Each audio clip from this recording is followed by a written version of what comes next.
Merci Hubert Huertas, bienvenue pour ceux et celles qui nous rejoignent à ce Mediapart Live plus exceptionnel puisque nous le faisons maintenant à chaque élection importante où vous allez pouvoir suivre toutes les demi-heures. Hubert Huertas fera le point sur les résultats et sur les réactions de ce second tour de l'élection présidentielle.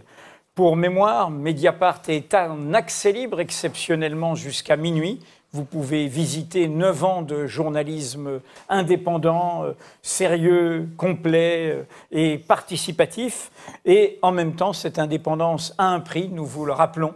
Il faut soutenir ce journal sans publicité, sans subvention étatique, sans mécène oligarque privé. Bref, il y a une offre également jusqu'à minuit, profitez-en, 20 € seulement pour 6 mois de Mediapart afin de juger, de suivre ce qui va se faire dans ce saut dans la nouveauté. Emmanuel Macron est élu président de la République. Vous avez retenu à peu près les chiffres principaux, on pourrait dire 65, 35, 25, ça peut varier, mais 65 ou un peu plus de suffrages exprimés selon les estimations pour Emmanuel Macron, 35 ou un peu moins de suffrages exprimés pour Marine Le Pen, et on en parlera beaucoup, 25 d'abstention, c'est-à-dire un taux d'abstention le plus important depuis l'élection présidentielle de 1969, un an après la mobilisation, le mouvement social de mai-juin 68. Mediapart est en accès libre, vous allez pouvoir d'ores et déjà juger sur pièce le nouveau président de la République, sa dernière interview de campagne qui est en même temps sa première interview de président de la République s'est passée sur Mediapart pendant 2h20 vendredi dernier. Nous avons à chaque fois pris date, on va pouvoir regarder, juger sur pièce et c'est au fond l'esprit dans lequel Mediapart aborde ce troisième président de son histoire. Nous avons commencé avec Nicolas Sarkozy, continué avec François Hollande et maintenant nous sommes avec cet inédit dont nous allons parler ce soir avec nos invités Emmanuel Macron. Et notre ligne directrice sera celle-ci que rappelait dans les années 20, années qui annonçaient aussi beaucoup d'inédits et d'inquiétudes et d'alarmes, un journaliste qui n'avait qu'une ligne, au fond, chercher l'information d'intérêt public, penser contre soi-même, se bousculer parfois ses propres lecteurs. Voici ce qu'il disait et voici ce que sera la ligne de conduite de Mediapart face à Emmanuel Macron. Je demeure convaincu qu'un journaliste n'est pas un enfant de cœur et que son rôle ne consiste pas à précéder les processions, la main plongée dans une corbeille de pétales de rose. Notre métier n'est pas de faire plaisir, non plus de faire du tort, il est de porter la plume dans la plaie. C'est de Albert Londres. Tous ceux qui nous suivent auront reconnu, car c'est une formule que nous utilisons souvent. Pendant toute cette soirée, vous suivrez les dessins de nos amis de Battre la campagne avec l'aide de la revue dessinée et d'Arte. Vous retrouverez toutes les demi-heures Hubert Huertas pour faire le point. Et surtout, vous allez écouter non pas le blablabla des politiques, non pas les petites phrases, non pas des réactions aussi vite prononcées et aussi vite oubliées, mais des chercheurs.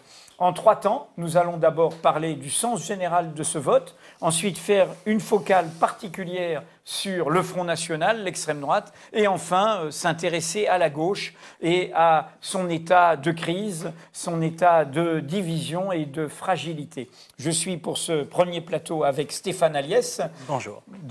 Qui est de la rédaction de Mediapart et qui connaît particulièrement la gauche, mais un peu tout en politique. Il est bien meilleur spécialiste que moi. Et nous sommes donc avec 3 chercheurs qui nous ont accompagnés pendant tous ces débats. Joël Gombin, d'abord, vous êtes politologue, spécialiste du Front National. Votre dernier livre, Le Front National, va-t-elle diviser la France ? Et vous avez dans l'œil des chercheurs, ce qui était un des groupes collectifs qui nous ont accompagnés, chroniqué ces questions pendant cette campagne.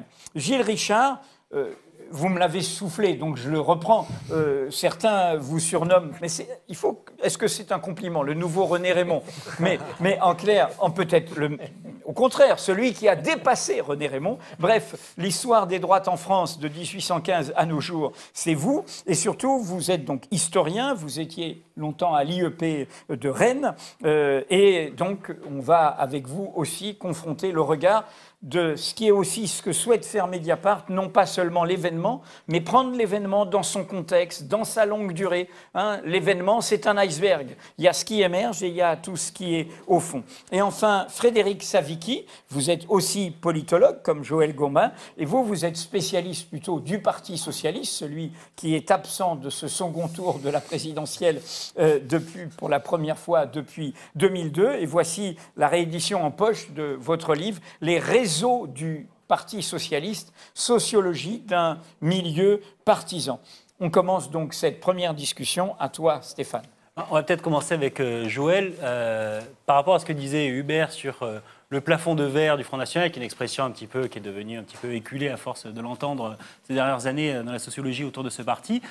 Malgré tout, comment vous regardez, vous, ces 35% qui sont un score inédit au niveau national pour le FN et pour Marine Le Pen? Est-ce que c'est malgré tout, malgré la défaite, est-ce qu'il y a quand même une certaine faille dans le plafond de verre? Est-ce que 35%, c'était encore impensable il y a même 5 ans?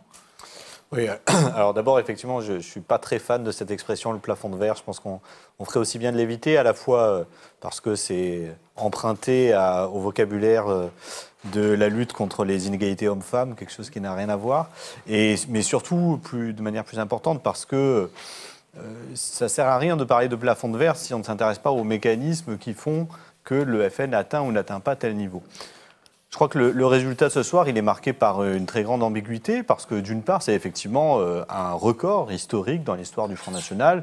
Je n'ai pas encore les chiffres exacts, mais on doit être à 23 ou 24% des inscrits à peu près, ce qui est de très loin le meilleur score que le Front National n'ait jamais obtenu à une élection nationale, a fortiori à une élection présidentielle dans ce pays. Est-ce qu'il y a des comparaisons juste historiques au-delà du Front National pour l'extrême droite française? Non.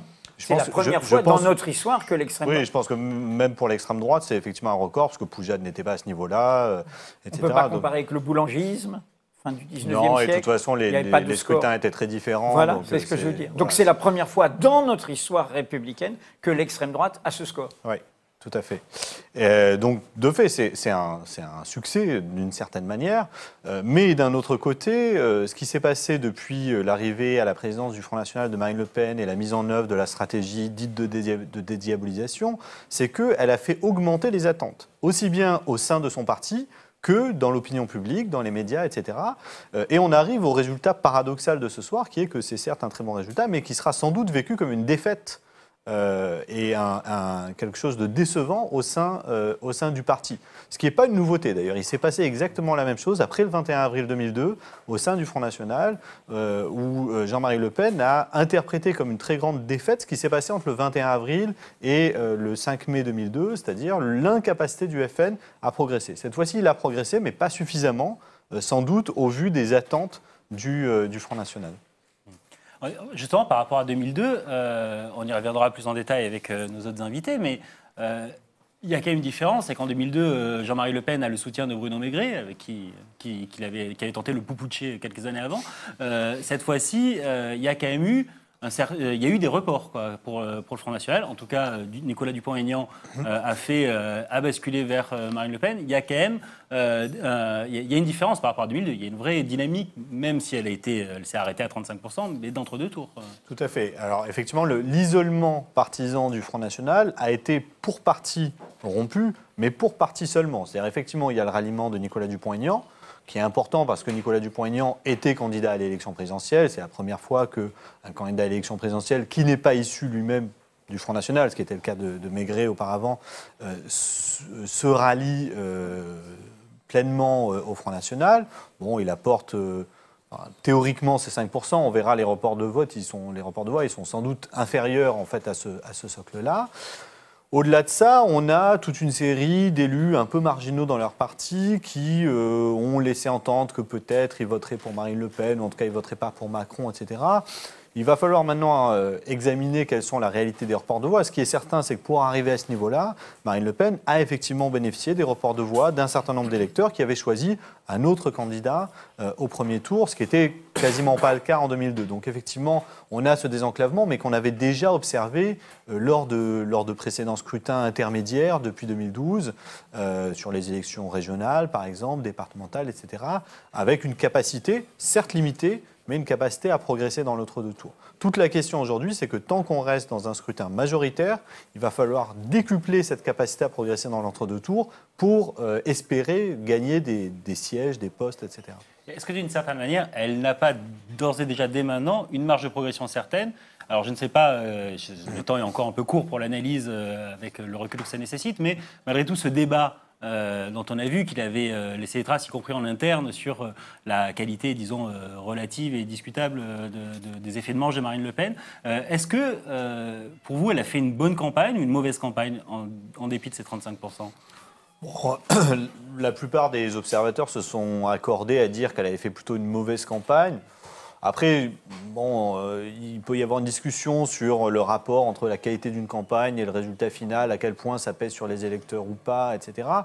Bon, en tout cas, personne, effectivement, ne semble dire, y compris en interne, qu'elle a fait la meilleure campagne de toute l'histoire du Front National.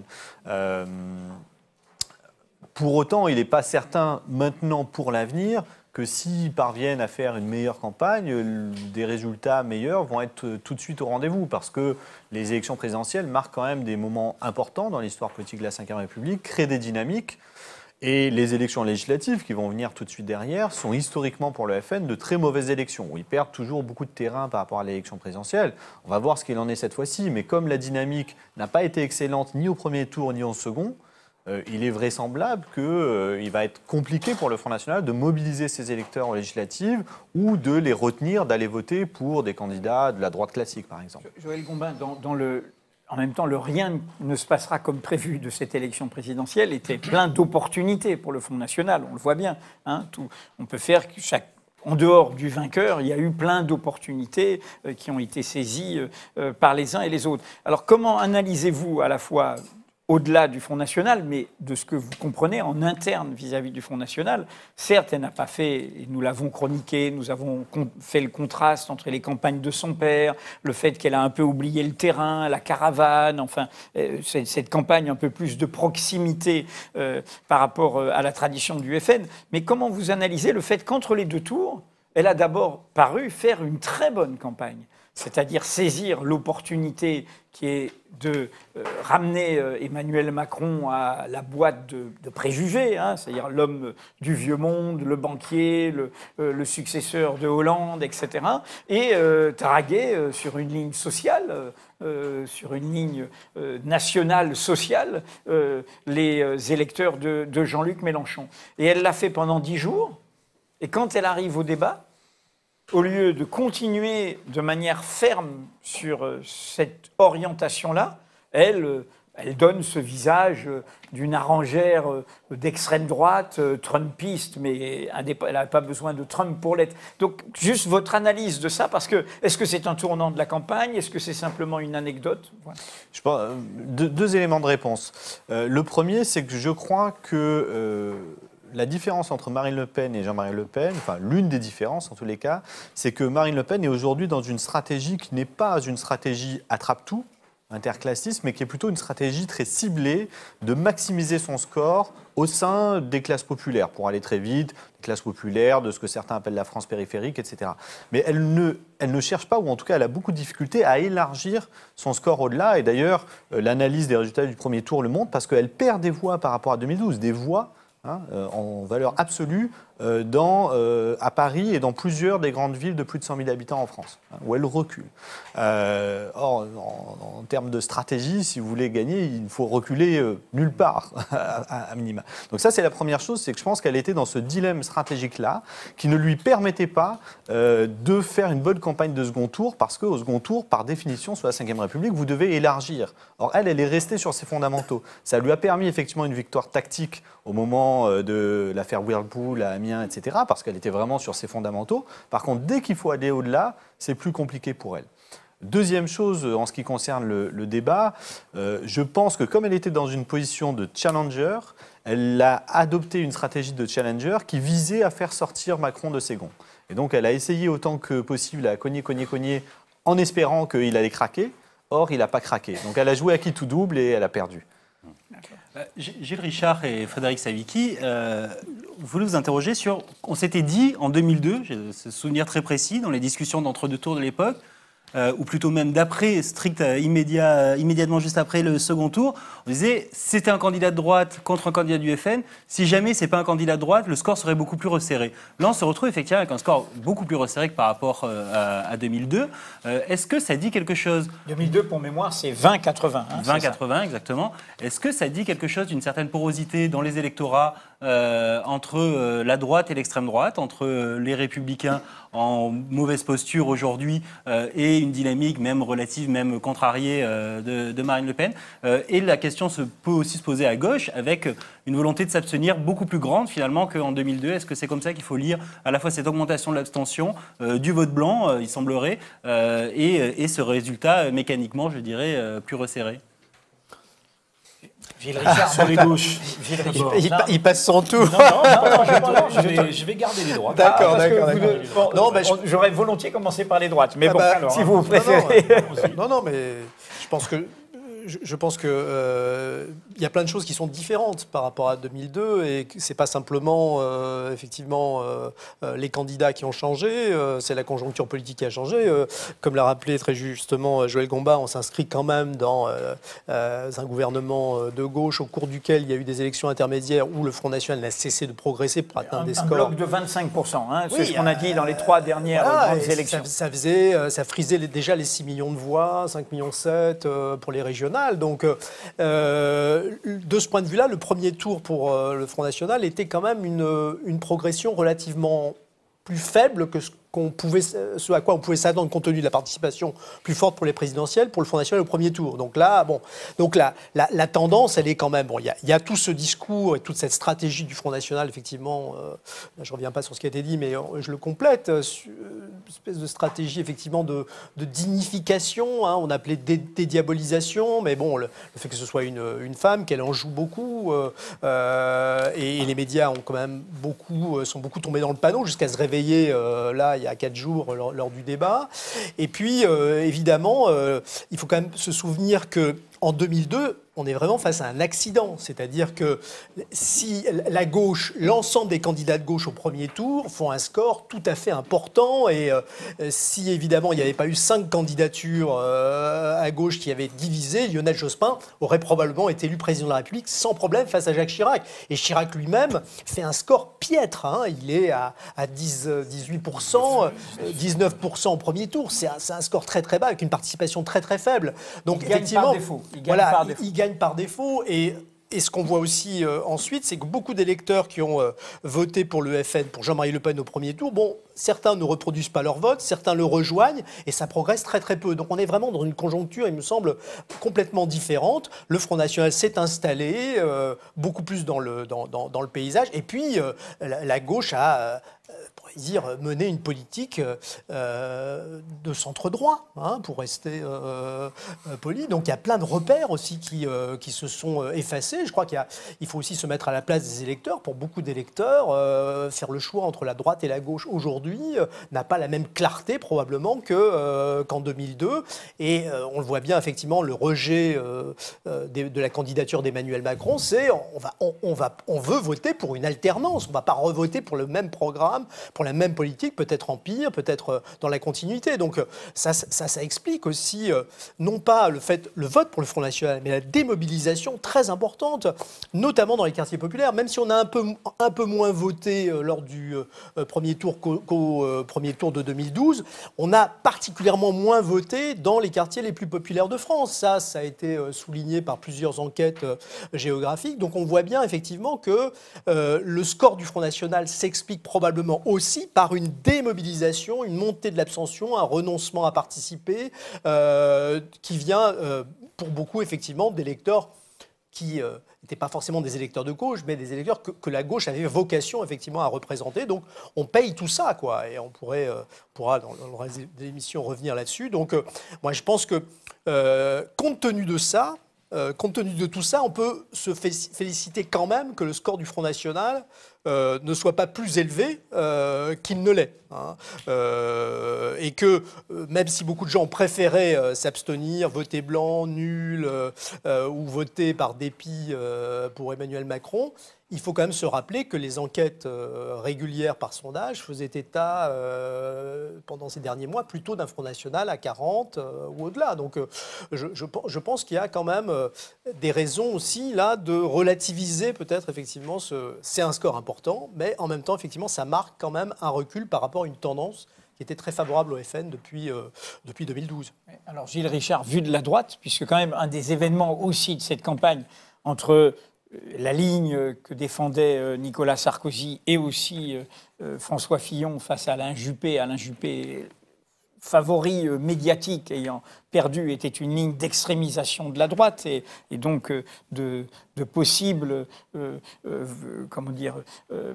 passage d'électeurs de la droite à l'extrême droite. Et puis François Fillon a mené une campagne en chauffant à blanc son électorat pour essayer lui-même de s'en sortir. Bref, comment, vu de la droite, qui est absente de ce second tour, qui est représentée par son extrême, comment analyser ce résultat et la situation nouvelle qui est devant nous?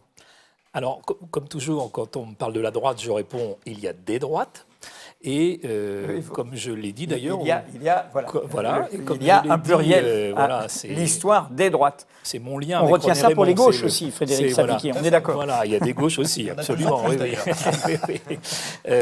Et personne n'est propriétaire de la vraie croix. C'est ça que ça veut dire. Non, voilà, je dis ça pour qu'on soit tous d'accord. Et puis, deuxième chose, on est dans une élection présidentielle qui, au second tour, selon moi, a vu s'affronter deux candidats issus des droites, l'un qui représente le néolibéralisme, la famille néolibérale, une famille qui a des difficultés à s'organiser sur le plan partisan, mais entre une famille politique et le parti qui en émerge, il peut y avoir des problèmes à certains moments, et c'est une famille dynamique qui a su faire surgir une nouvelle figure. Voilà.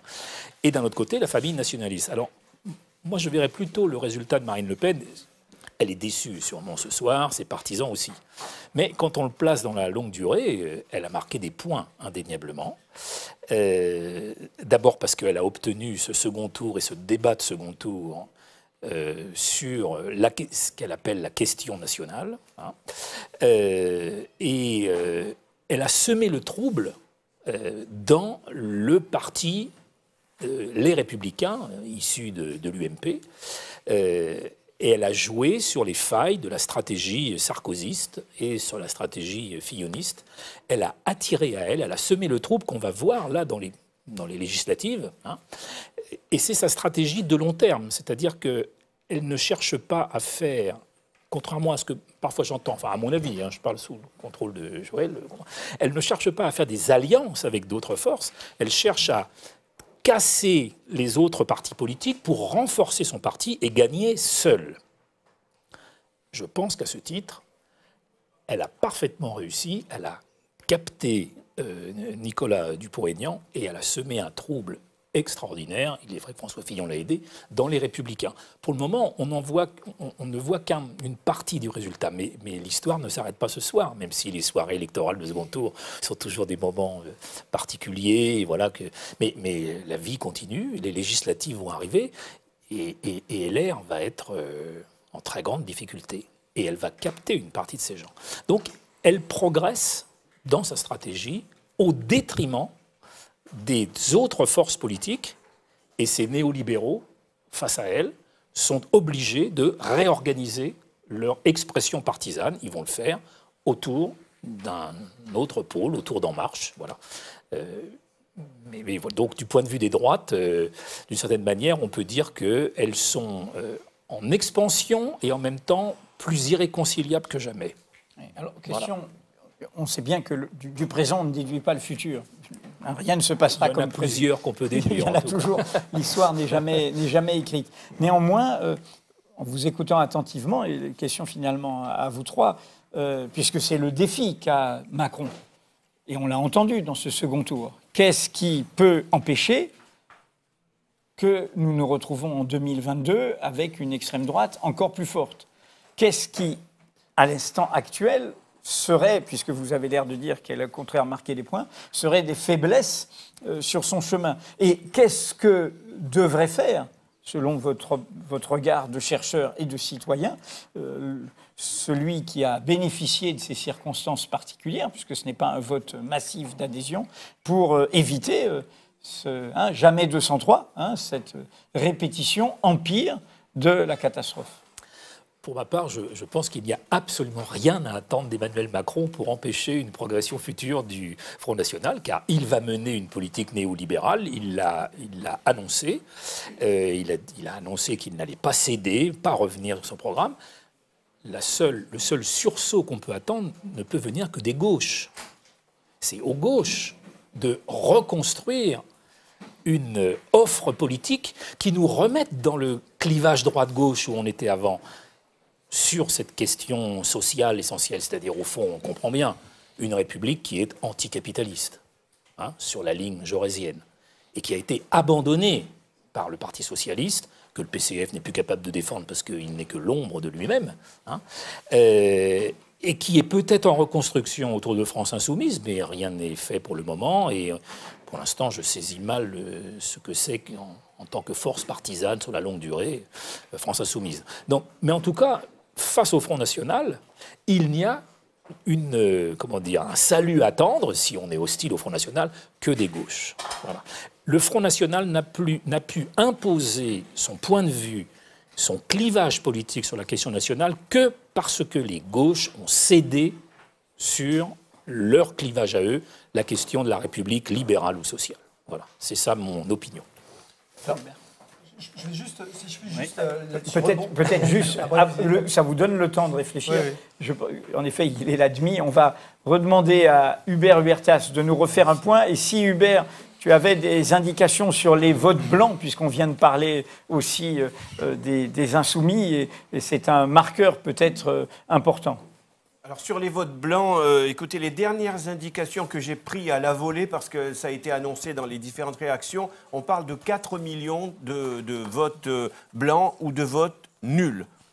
C'est important par rapport à d'autres élections présidentielles. C'est important. J'ai un peu de mal à faire la conversion entre pourcentage que j'avais en tête et là le chiffre, mais je crois que ce serait un record, très clairement. Un record absolu. Parce que un record absolu, le chiffre que je vous annonçais tout à l'heure, environ 10%, représenterait 5 millions. Donc on serait aux alentours du chiffre que j'annonçais à 7h30 et tout à l'heure à 8h aussi. Donc on aurait de toute manière là un phénomène inédit avec une abstention qui n'est pas une abstention record, encore que, mais ce phénomène de l'abstention plus des votes blancs et des bulletins nuls est incontestablement un phénomène à considérer ce soir. Alors, je vous rappelle le chiffre qui est encore un petit peu plus net que tout à l'heure, donc de l'élection d'Emmanuel Macron. Les derniers chiffres, il atteindrait 65,5% des voix et Marine Le Pen plafonnerait donc à 34,5%. Emmanuel Macron qui a envoyé une déclaration à l'AFP, il n'a pas pris la parole encore, il le fera sans doute dans la soirée. Il dit, je vous cite sa phrase, « Une nouvelle page s'ouvre, je veux que ce soit celle de l'espoir et de la confiance retrouvée ». Ça ne mange pas de pain. Les réactions sont multiples. À l'Élysée, on a applaudi, paraît-il, à l'annonce de ces résultats. Et François Hollande a pris son téléphone pour appeler immédiatement son successeur et le féliciter chaleureusement. Du côté de François Bayrou, il jubile, il estime que c'est un combat qui vient de loin pour lui et il dit que ce score lui rappelle les 2 Français sur 3 que Valéry Giscard d'Estaing voulait rassembler. Ségolène Royal n'est pas loin de lui donner raison. Elle était assise à côté de lui, là, sur le plateau de France 2. Elle estime que la victoire, c'est la victoire de l'audace et de la jeunesse, qu'Emmanuel Macron a réussi à casser les clivages. Et puis, elle dit aussi cette phrase, « Le temps est venu de travailler ensemble ». Et Bernard Cazeneuve, dans la foulée, publie un communiqué où il dit, lui, « La gauche de gouvernement doit apporter sa contribution ». Marine Le Pen a pris la parole très très vite et elle a appliqué la doctrine qui veut que la meilleure des défenses soit l'attaque. Elle a parlé de résultats historiques pour son parti qui devient, dit-elle, la première force politique d'opposition. Et puis, elle a eu cette phrase, « Le premier tour a été celui de la décomposition, le second tour organise la recomposition et désormais, il y a 2 partis, celui du nouveau président et le sien. » Mais elle va plus loin.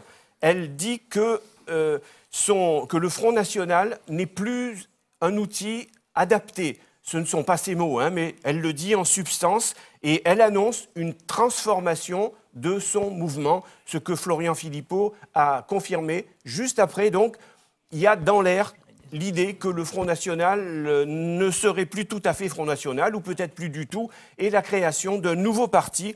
Incontestablement, ce soir, Marine Le Pen a obtenu un très mauvais résultat, c'est un échec, et elle anticipe les problèmes qu'il pourrait y avoir dans son parti en prenant le pouvoir du prochain mouvement. Au fond, ce soir, ce serait l'échec du Front National, mais ce serait aussi la victoire du prochain mouvement et celle du prochain mouvement que Marine Le Pen entend constituer tout de suite en vue des législatives. Alors les législatives, à partir de 20h02, tout le monde ne parlait plus que de cela. François Baroin, par exemple, qui a répliqué immédiatement à Marine Le Pen en estimant qu'il était hors de question qu'il y ait un face-à-face entre, dit-il, le marais du nouveau président et l'extrême droite.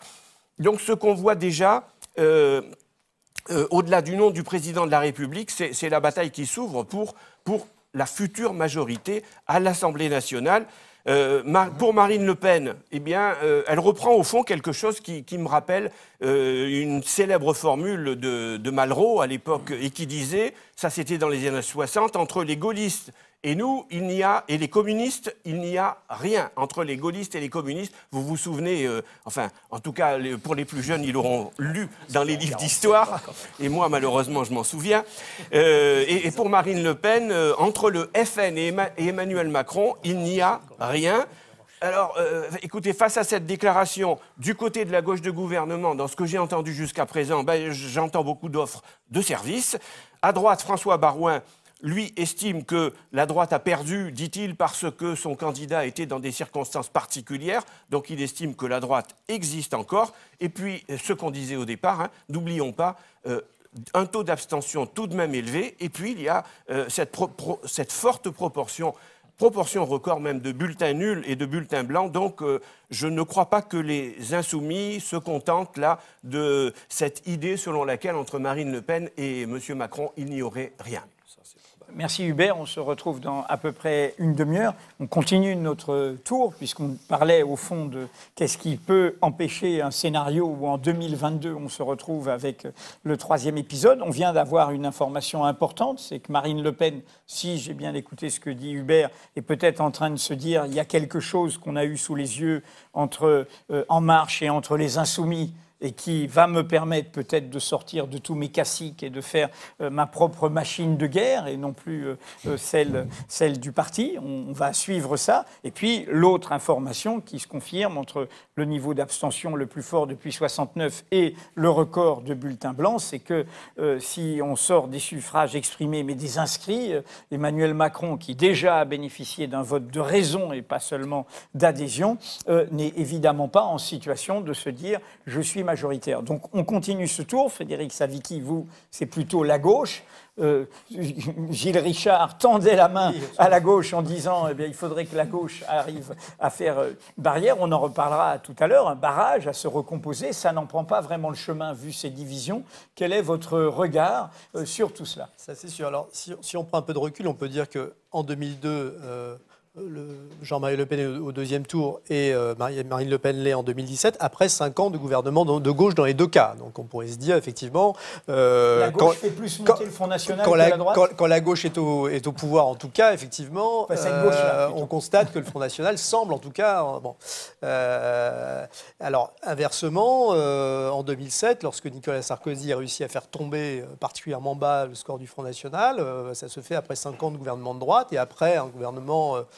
très musclé, notamment en matière d'immigration, en ouvrant les vannes sur l'agenda du Front National, jusqu'à l'identité nationale. Donc, du coup, évidemment, ça amène à s'interroger sur les effets. Alors, ce qui est sûr, c'est que, si on se replace un peu en arrière, quand Jospin perd l'élection présidentielle en 2002, dans la foulée, le Parti socialiste au Congrès de Dijon en 2003 adopte une ligne très à gauche. c'est l'époque où... Avec un certain François Hollande en oui, premier secrétaire. et le secrétaire général de la CGT, Bernard Thibault, est accueilli en standing ovation en plein congrès. C'est au moment de la mobilisation importante contre la réforme des retraites de François Fillon. Et puis, patatras, il y a le fameux référendum de 2005. Et là, le Parti socialiste se divise, on se souvient, et la majorité appelle à voter oui. Ce qui, effectivement, à mon avis, est une date essentielle, hein, puisque, évidemment, là, le Parti socialiste, à ce moment-là, au fond, ce qui peut être logique d'ailleurs par rapport à toute la politique qui a été la sienne depuis François Mitterrand, décide de jouer la carte de la nouvelle Constitution européenne et probablement, effectivement, du coup, libère, au fond, là, tout un espace, discours anti-européen, ceux qui le pourront. Alors, à sa gauche, c'est le moment où Mélenchon, peu de temps après, va quitter le Parti socialiste, et puis au Front National. Donc, alors, est-ce qu'aujourd'hui, on est dans la même configuration? C'est-à-dire qu'est-ce que le Parti socialiste va, après 5 ans de pouvoir, faire un coup de barre à gauche et puis essayer de reconquérir les classes populaires? Bon, rien n'est moins sûr. Mais il y a quand même la France insoumise, hein. Et là, évidemment, est-ce que cette force va être capable de se fédérer? Elle a beaucoup de mal déjà à se mettre d'accord avec ses alliés les plus directs, le Parti communiste. Elle cherche au contraire à l'écraser, absolument. Donc, est-ce que les moyens militants, bon, là-dessus, on est un petit peu dans le brouillard. C'est vrai que c'est une campagne qui a mobilisé énormément de volonté individuelle, de gens qui se sont engagés derrière Jean-Luc Mélenchon. Est-ce que ces gens-là sont capables d'intégrer une logique de partisane et de construire quelque chose dans la durée, d'accepter aussi un minimum de compromis avec des socialistes et des écologistes, on pourrait dire compatibles? L'élection législative qui se prépare va permettre de le vérifier. Donc, ou est-ce que, effectivement, Benoît Hamon, en dépit d'un mauvais score, grâce au capital quand même de sympathie qu'il a accumulé, grâce à l'audace dont il a fait preuve sur un certain nombre de propositions, peut être celui autour duquel peut se reconstruire quelque chose, en particulier grâce à sa proximité avec les écologistes. Il est beaucoup trop tôt pour, évidemment, le savoir, mais tout dépendra finalement du résultat des élections législatives. C'est-à-dire que si Emmanuel Macron a besoin d'un appoint pour constituer sa majorité, que cet appoint ne lui est pas fourni par les Républicains qui souhaitent effectivement, ou qui arrivent surtout à maintenir une ligne d'opposition, ce qui n'est pas sûr, ou au contraire, effectivement, s'il se tourne plutôt vers la droite, à ce moment-là, au fond, le PS pourra peut-être sauver ce qui peut l'être et rebâtir effectivement on pourrait dire un pôle de gauche critique vis-à-vis de la politique du gouvernement et en mesure, effectivement, peut-être pas de transformer des électeurs du Front National en électeurs de gauche, mais plus probablement mobiliser des gens qui, aujourd'hui, s'abstiennent, parfois ne s'inscrivent pas sur les listes électorales, ne croient plus dans la politique et ont perdu, effectivement, toute illusion et préfèrent, au fond, le repli sur soi. Donc ça, c'est la grande inconnue. Je pense qu'il y a un élément, évidemment, qui peut contribuer à remobiliser fortement. Ce sera aussi le mouvement social, parce que si Emmanuel Macron met à l'ordre du jour tout un certain nombre de ses propositions sur les régimes de retraite, sur la réforme de la sécurité sociale, sur la réforme de l'allocation chômage, etc., etc. Alors là, la gauche peut aussi, traditionnellement, c'est comme ça que ça se passe. Hein, ça passe pas par en haut, par les élections. Hein, la montée en puissance de la gauche dans ce pays, ça passe aussi par une capacité à organiser des mobilisations sociales. Eh bien, peut-être effectivement qu'elle peut se refaire une santé. Mais évidemment, tout ça reste très très largement, on pourrait dire, en pointillé, pour ne pas dire plus. Question très précise avant de passer à Joël Gombin.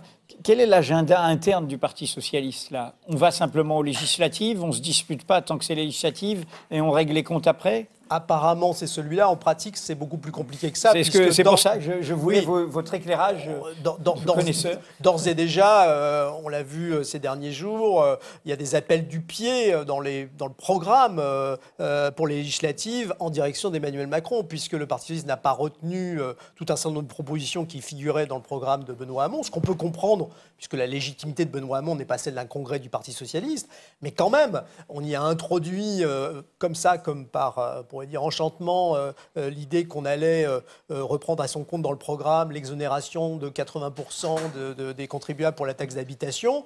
Bon, c'est clairement, effectivement, une adresse en direction d'Emmanuel Macron, la même où, effectivement, pour l'instant, les Républicains ont l'air beaucoup plus de faire bloc. Donc, est-ce que, au moment de... Je crois qu'il y a Benoît Hamon qui doit s'exprimer ce soir très bientôt. Il y a un bureau national du Parti socialiste mardi. Voilà.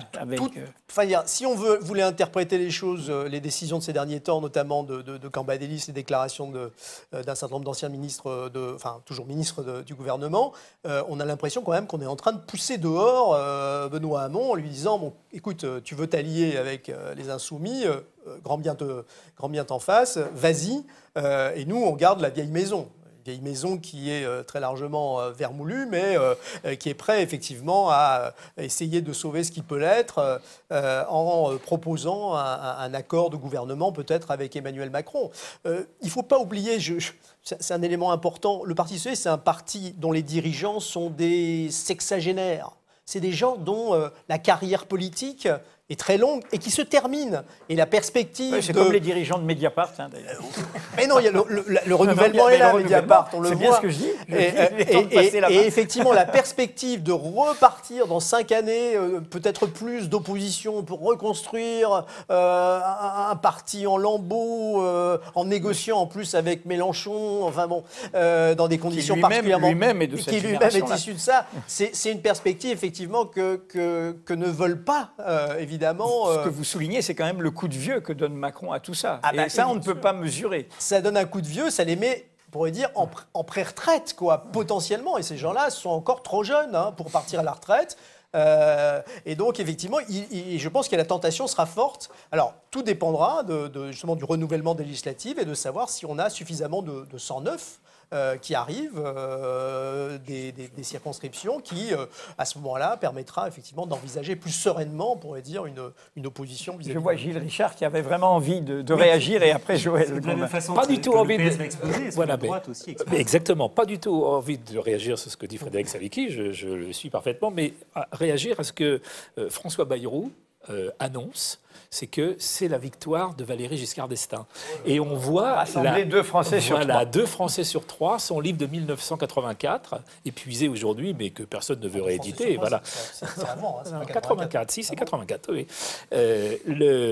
Et cette idée, donc, qu'on est bien dans la continuité du projet néolibéral d'imposer, comme vision du monde et comme projet d'avenir, de faire entrer la France dans une Europe néolibérale. Voilà. Et qui a beaucoup progressé depuis Valéry Giscard d'Estaing. Hein. Le problème, c'est que les gauches ont calé sur ce sujet, et c'est ça qui a ouvert la voie à la contestation sur la base nationale, avec la récupération par les nationalistes de l'opposition à ce projet, mais sur une base xénophobe, sectaire, etc. Voilà. Et les gauches ont à reconstruire leur opposition de gauche, non seulement à l'échelle de la France, mais à l'échelle de l'Union européenne tout entière. C'est un chantier absolument immense. C'est un long chemin. Et je ne suis pas sûr que Jean-Luc Mélenchon soit le mieux placé d'ailleurs pour penser cela. Voilà. Parce qu'on en parlera, ce sera le dernier plateau, parce que, encore une fois, je le répète, dans l'entre-deux-tours, y compris le dernier billet sur son blog personnel de Jean-Luc Mélenchon vendredi, l'annonce de poursuite en justice vis-à-vis du Parti communiste, on a plutôt le sentiment que ça ne prend pas le chemin du dialogue pour voir comment on reconstruit ensemble, mais que c'est un chemin d'isolement. Joël Gombin, puisque quand même on était autour de l'événement, parce que certes, il y a un événement pour Emmanuel Macron, mais le premier événement, c'est quand même à nouveau l'extrême droite et un score en progression. Et un nouveau parti, de fait, ça c'est quelque chose dont vous aviez déjà entendu parler, c'est une vieille lune au sein du FN, le renouvellement... Oui, c'est un peu l'Arlésienne, hein, l'extrême droite, et qui d'ailleurs a connu des traductions successives. Hein, en 86, aux législatives, le Front National ne se présente pas sous ses couleurs, mais sous les couleurs du Rassemblement National. Marine Le Pen a mis en place le Rassemblement Bleu Marine, qu'elle a ensuite dissous. Bon, donc là, je suis très prudent sur ce qui va arriver dans les semaines ou les mois à venir. On verra quel contour prendra ce nouveau parti ou ce nouveau mouvement. Je crois qu'il faut quand même garder en tête quelque chose de très concret pour les semaines qui viennent, et notamment en prévision des législatives, c'est que le financement de la vie politique dans ce pays se fait principalement sur la base des élections législatives et qu'il se fait sur la base du rattachement que les candidats donnent à un parti précis. Le financement des partis est lié à leur score aux législatives. Mais chaque candidat aux législatives se rattache à un parti précisément, et pendant 5 ans, ce parti touche le financement relatif à ce candidat. Donc, soit le FN est en capacité de monter un nouveau parti dans les 3 semaines qui nous séparent du dépôt des candidatures, ou même pas 3 semaines d'ailleurs, 2 semaines, qui nous séparent du dépôt des candidatures, soit c'est pas le cas et le financement ira au Front National. Et donc ensuite, le Front National peut-être se fondra dans quelque chose de plus large, je n'en sais rien, mais soyons prudents parce que c'est souvent des effets de manche visant à dire, voilà, on élargit sa base, on sort des vieux habits, etc. Mais en réalité, est-ce que le fonctionnement en sera différent, est-ce que les finances en seront différentes, sachant que déjà au Front National, les finances sont largement contrôlées par Jeanne, qui est le micro-parti personnel de Marine Le Pen, qu'elle-même dont le trésorier fait l'objet de beaucoup d'enquêtes et de révélations de Mediapart. A beaucoup écrit. Et je doute que ce point-là, par exemple, change de manière radicale dans ce nouveau parti. Parce qu'il est tout à fait possible que ça ne soit au final qu'un changement de nom. Mais est-ce que le FN est en capacité aujourd'hui d'être, comme le proclame Marine Le Pen ce soir, le premier parti d'opposition? Est-ce que, in fine, cette situation d'échec ne va pas atténuer l'image d'un parti en rang bien organisé derrière Marine Le Pen? Est-ce que effectivement, vu le marasme à gauche et à droite, dans les gauches et les droites classiques, ou alors les nouveautés encore très balbutiantes qui peuvent émerger, est-ce que finalement il y a un boulevard, ou est-ce que c'est plus compliqué qu'un simple boulevard, vu les tensions qu'il peut y avoir en interne? Alors, plusieurs éléments de réponse. Le premier, c'est qu'effectivement, il est possible que dans les semaines qui viennent, et notamment après les législatives, ça tangue au sein du Front National, enfin, ce qui sera le nouveau parti, mais en tout cas, la ligne stratégique qui était celle qui a dominé au Front National jusqu'à présent, qui est la ligne Philippot, pour le dire vite, et qui a été d'ailleurs remise en cause dans la dernière semaine de campagne avant le premier tour. Cette ligne-là, vraisemblablement, elle va être remise en cause parce qu'elle n'a pas fait la preuve de sa capacité à mener le Front National à la victoire. Or, c'était bien ça la promesse de cette ligne-là. Donc, sans doute qu'un certain nombre de cadres vont exiger une remise à plat de cette stratégie, et en particulier si les résultats des législatives sont mauvais, parce que s'ils sont mauvais, ça veut dire qu'il y aura beaucoup de cadres qui n'auront pas leur poste de député qu'ils espéraient. Et Frédéric Savicki le sait bien, le fonctionnement des partis tourne quand même beaucoup autour des rétributions concrètes qu'ils peuvent distribuer. Donc ça va être un élément central. Deuxième chose, il est clair que le fait que ce soit Emmanuel Macron qui soit président de la République, on verra dans quelles conditions il exerce le pouvoir, mais place le Front National dans une situation théoriquement idéale pour se mettre en situation de premier opposant. Pas forcément de premier opposant parlementaire, parce que vraisemblablement le Front National ne sera pas du tout le deuxième ou premier groupe parlementaire, il sera sans doute assez loin, mais je dirais dans le style de gouvernement que Emmanuel Macron a promis qu'il allait mettre en œuvre, il est possible que l'opposition soit effectivement plus dans la rue et dans l'opinion publique qu'au Parlement.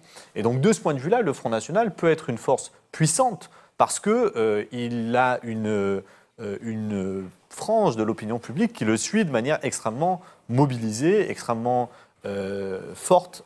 Et donc de ce point de vue-là, ça peut être fort. Et la dernière chose, c'est que, on l'a dit à l'instant, les autres forces sont très fragmentées, très affaiblies. La droite aujourd'hui est très affaiblie. Alors, on verra ce qu'il en est après les législatives. Je pense que la droite peut résister correctement aux législatives. Mais aujourd'hui, le fait qu'elle est très affaiblie et divisée, la gauche ou les gauches également. Et donc, effectivement, ça offre une opportunité au Front National. Mais je crois qu'il n'y a rien de mécanique. Il n'est pas du tout certain que le Front National soit en capacité d'exploiter cette opportunité. Joël Gombin, une question à vous trois. Pour un peu penser contre nous-mêmes, en écoutant là, en suivant tout notre échange, est-ce que nous n'avons peut-être pas tendance à sous-estimer cette nouveauté autre qui est en effet cette marche consulaire réussie en un an d'Emmanuel Macron, ce côté d'incertitude sur ce que ça signifie avec ce mouvement inédit, cette assez grande cohérence dans son ambiguïté de son projet avec nos institutions. On l'a bien vu dans les réponses qu'il nous a faites, sans se dérober, assumant, je dirais, le côté césariste, bonapartiste de la Ve République. Pensez à ce que disait Hubert tout à l'heure, la phrase de Malraux qui est assez ancienne, hein, qui va avec son ralliement devenu de la gauche au gaullisme, où il dit entre les communistes et nous, les gaullistes, il n'y a rien. Façon de dire, bon, entre l'extrême droite, le parti de la clôture, des xénophobes, de la haine et de la peur de l'autre, et nous qui allons reconstruire un espace cercle de la raison, gestion, etc., des intérêts économiques et ainsi de suite, il n'y a rien. C'est-à-dire, est-ce que, en clair, à vous écouter, je me demande si, dans le paysage assez désastreux de la gauche et de la droite, est-ce que nous ne faisons pas un peu trop rapidement litière de la marge de manœuvre de ce nouveau président élu ? Oui, c'est fort possible, effectivement. Je pense qu'il est tôt pour répondre à cette question-là. On verra déjà dans un premier temps comment il négocie les législatives. Aujourd'hui, qui est capable de dire ce que sera le groupe En Marche ou macroniste, en tout cas, à l'Assemblée nationale au lendemain des législatives? Je crois que personne n'est capable de le dire. Peut-être que ce sera 50 députés, peut-être que ce sera 200 ou 250 ou davantage. Moi, je n'en sais rien. Donc, effectivement, je crois que les choses sont incertaines. Je crois qu'il ne faut pas sous-estimer le fait que le macronisme peut avoir une base sociale. Au vu du premier tour de cette élection présidentielle, cette base sociale n'est pas très large. Parce qu'on sait bien que dans les 24 qu'il fait, il y en a une partie qui ont voté pour lui pour des raisons tactiques. Oui, mais on le voit dans le départage géographique, les villes. Tout à fait. Voilà. Mais il y a sans doute une France qui a un intérêt aux réformes, à la politique que veut mener Macron. Et c'est une France qui vote, qui peut se mobiliser pour les élections, qui est influente dans l'opinion publique et plus généralement dans les relais de pouvoir, je dirais. Donc, effectivement, c'est tout à fait possible. Imaginons, enfin, tout à l'heure, vous parliez de Valéry Giscard d'Estaing. Faisons une expérience de pensée, ce qu'aurait été le giscardisme sans la crise de 1974. La crise pétrolière. La crise pétrolière, puis la crise économique, etc. Peut-être bien qu'il aurait été réélu en 81. Il faut rappeler aux plus jeunes, parce qu'on a l'image de Giscard d'Estaing comme très à droite, et d'ailleurs une partie de l'extrême droite le soutenait, mais quand il est élu en 74, c'est sur les droits des femmes, sur l'IVG, sur le droit de vote à 18 ans. C'est un aspect de modernité politiquement libérale. Et effectivement, ça ressemble beaucoup à l'offre politique que propose Macron aujourd'hui, économiquement libérale, mais aussi avec en filigrane la promesse du libéralisme social, je dirais, et politique, qui peut faire passer la pilule en quelque sorte. Mais alors, Gilles Richard et Frédéric Savicki, est-ce que Macron, face à une opposition bien tranchée qui est celle du Front National et une droite et une gauche classique plutôt en déliquescence, et une France insoumise encore balbutiante, est-ce qu'il peut contourner cet écueil de la Ve République qui voudrait qu'il est impossible de gouverner sans majorité? Est-ce qu'il y a quelque chose à penser en prenant un peu à gauche, un peu à droite et inventer un nouveau style de gouvernance dans la Ve République, pourtant présidentielle et par nature autoritaire? Je pense que de toute façon, il fera comme tous les autres, c'est-à-dire qu'il va avoir besoin d'une majorité à l'Assemblée nationale pour gouverner.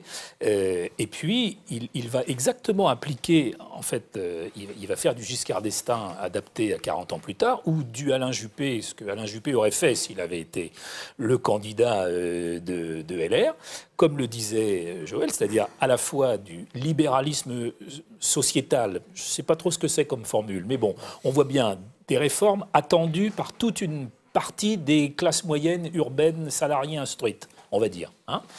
Et puis en même temps, surtout, il va faire un programme économique néolibéral. Il va continuer ce programme néolibéral sur le plan économique, achever de casser la sécurité sociale. Parce que quand on entend dire qu'il faut supprimer les cotisations des salariés pour qu'ils puissent avoir plus de pouvoir d'achat, ça veut dire ruiner les bases de la sécurité sociale. Instaurer la retraite à points, ça veut dire cela aussi. Hein. Donc ce programme, qu'est-ce qu'il va donner dans la suite? Nul ne sait, c'est aux gauches de voir comment elles pourront réagir face à cela. Mais ce qui est certain, c'est que si elles ne réagissent pas, si elles ne sont pas capables de reconstruire une opposition crédible et forte sur un clivage, sur le clivage ancien, revu et corrigé, le Front National a un boulevard devant lui pour exploiter le mécontentement et gagner encore plus de place dans ces classes populaires qui n'ont aucun intérêt à l'intégration massive de la France dans une Europe néolibérale. Et les droites dans tout cela, est-ce qu'elles sont... Vous disiez que c'était un candidat de centre-droit, donc qu'il y avait deux candidats de droite, néolibéral, pardon, mais les néolibéraux aiment beaucoup national. s'appeler centre-droit. Valéry Giscard d'Estaing faisait exactement la même chose. La France va être gouvernée au centre. Et donc, d'ores et déjà, pour vous, la majorité d'Emmanuel Macron à l'Assemblée, elle penchera forcément à droite? Mais elle sera néolibérale. Donc quand on est un homme de gauche, les néolibéraux sont des gens de droite. Mais dans le modèle ancien politique, c'est les gauches qui décident que les néolibéraux sont de droite. Vous voyez, c'est comme ça que ça fonctionne, ces assignations géographiques. Ce que je veux dire, c'est que Giscard avait une majorité à l'Assemblée. Là, il avait une majorité, oui, complexe. Voilà. Mais comme justement Emmanuel Macron. Désolé, on arrive un peu au terme de nos échanges. Puisqu'on est vraiment... Là, on a fait vraiment du temps long pour essayer de voir... On s'est reporté à Giscard. Il y a une grande différence. Je rappelle que l'extrême droite était ultra minoritaire. 0,7%. Voilà. À l'époque, c'était déjà Jean-Marie Le Pen, il faut le rappeler. C'est une vraie... Voilà. Il y a une autre différence, c'est que c'était l'usage illimité du 49.3, ce qui aujourd'hui n'est plus possible, ce qui change quand même beaucoup la donne. Mais ce que je voulais dire surtout, c'est que face par rapport à ce que vient de dire Gilles Richard, surtout en face, il y avait ce choix stratégique de François Mitterrand et du Parti socialiste, de l'union de la gauche, malgré toutes les divisions, malgré toutes les divergences, d'une dynamique commune. Donc on va terminer justement, anticipant sur notre troisième moment, avec Frédéric Savicki, justement sur cet état de la gauche, par rapport à ce qui vient d'être dit.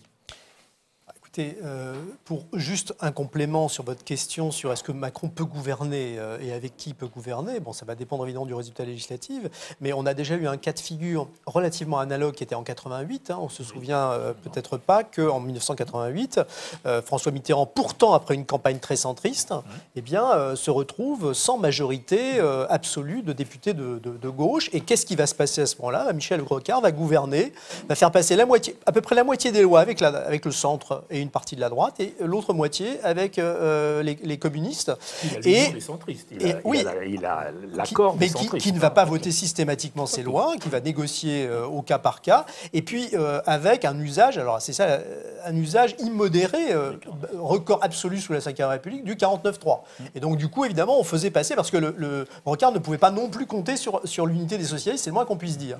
Et donc du coup, on peut se retrouver, alors ça dépendra évidemment si les députés d'En Marche sont le groupe majoritaire au sens le plus important, pas forcément à la majorité absolue, pour pouvoir effectivement gouverner. Mais si ce n'est pas le cas, eh bien là, le Parti socialiste va être devant ses responsabilités. C'est-à-dire, est-ce qu'il propose un contrat de gouvernement à Emmanuel Macron? Est-ce qu'il rentre dans une logique de 4ème République de soutien au coup par coup? Ou est-ce qu'il est dans l'opposition? Et là, on voit mal effectivement comment le Parti socialiste pourrait ne pas perdre s'il était prêt à accepter, comme le sociodémocrate allemand vis-à-vis de la CDU, un package dans lequel figurerait la réforme de la loi travail, la réforme du système des retraites, de la sécurité sociale. Là, ce serait la fin de ce qui reste du Parti socialiste, à mon avis. C'est-à-dire qu'on laisserait à ce moment-là à la France insoumise le monopole, finalement, de la parole de gauche. Et au Front National. On en reparlera, et d'ailleurs, vous reviendrez dans le dernier plateau sur la gauche. Joël Gombin, Gilles Richard, une dernière réflexion avant qu'on se quitte ou vous paraît... On a assisté, je crois, c'est la conclusion de mon livre que j'ai écrite en décembre, ce 5 livre-là, mois avant les élections. Je conclus en disant que l'élection présidentielle serait un vote de classe.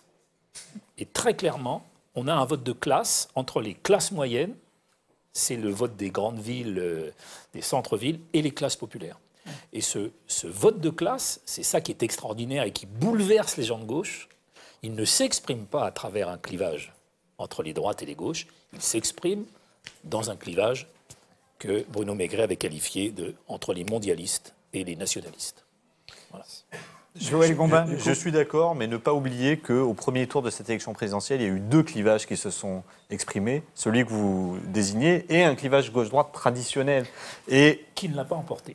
Oui, qui ne l'a pas emporté, mais qui était là, et rien ne dit qu'il va complètement disparaître, et on peut rester dans une situation complexe avec des clivages qui s'entrecroisent. C'est tout le problème de commenter cette élection, dont nous disons souvent à Mediapart, c'est une tuerie, l'élection présidentielle. C'est si on est au paysage du premier tour, et on est dans un système parlementaire, eh ben, on a une diversité de parlements, on a même 4 fois 20%, hein, et donc on a des débats, des alliances, des discussions, et on a une vitalité de la vie publique. Et là, on est 15 jours après à la réduction à 2 termes de ce qui était autrement divers. Donc il faut aussi se mettre en garde, puisque au fond, nous sommes ici anti-présidentialistes. C'est une cause assez partagée, mais pour l'instant minoritaire dans ses effets politiques. Nous sommes au piège de cela. Alors, merci à vous deux, Joël Gombin et Gilles Richard. Frédéric, on se retrouve tout à l'heure. On va